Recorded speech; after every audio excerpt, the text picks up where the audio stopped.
Hey guys, ఈరోజు నేను morning నుండి నైట్ వరకు మన వైరల్ ఫుడ్ వ్లాగర్లా సోల్ఫుల్గా తినబోతున్నాను. యాక్షన్ స్టార్ట్ చేసే ముందు ఎంటీ స్టమక్తో నా బాడీ వెయిట్ చెక్ చేసుకున్నాను. అరౌండ్ 72.8 కేజెస్ ఉందన్నమాట.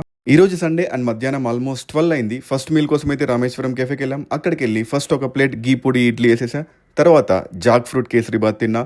టేస్ట్ అయితే చాలా బాగుండింది. నెక్స్ట్ ఒక ప్లేట్ గీ పొడి దోశ వేసేసా. అది సరిపోలేదని ఇంటికి వచ్చాక నోటెల్లా ఫ్రెంచ్ టోస్ట్ అయితే తిన్నా.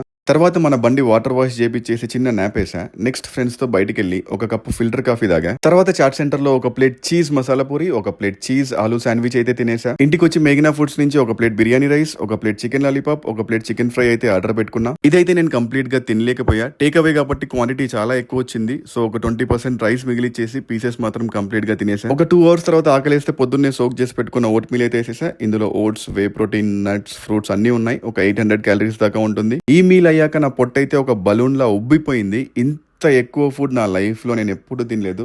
సో పొద్దున్నే లేసి మీకు ఒక షాకింగ్ న్యూస్ చెప్తా, వెయిట్ చేయండి. సో గైస్, ఇది నెక్స్ట్ డే మార్నింగ్ అంటే మండే అనమాట. టైం అయితే 6:30 అయింది. ఇప్పుడు వెళ్ళి వెయిట్ చెక్ చేసుకుందాం. సో చూసారు కదా, నా వెయిట్ ఆల్మోస్ట్ ఒక 1.5 kg అలా పెరిగింది. ఇందులో కొంచెం వాటర్ వెయిట్ ఉంటుంది డెఫినెట్లీ.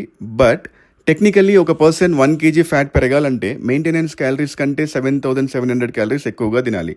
కానీ మనం ఒక్క రోజులోనే అరౌండ్ 10,000 క్యాలరీస్ తింటే, ఇమాజిన్ ప్రతిరోజు ఇలా తింటూ వెళ్తే మన బాడీ ఏమవుతుంది, మన హెల్త్ ఏమవుతుంది అని చెప్పేసి. సో ఇలాంటి అన్హెల్తీ లైఫ్ స్టైల్ని ప్రమోట్ చేసే వైరల్ వీడియోస్ని చూసి ఎంటర్టైన్ అవ్వండి. వీలైతే ఒక లైక్ కొట్టండి. కానీ ఇన్స్పైర్ అయ్యి ఫాలో అవుతే మాత్రం ఫ్యూచర్లో మీ హెల్త్ అప్సెట్ అయ్యి మీరే రిగ్రెట్ అవుతారు. ఈ విషయం మీకు అర్థమయ్యేలా చెప్దామనే నేను ఇదంతా ప్రాక్టికల్గా చేసి చూపించా. So please be careful.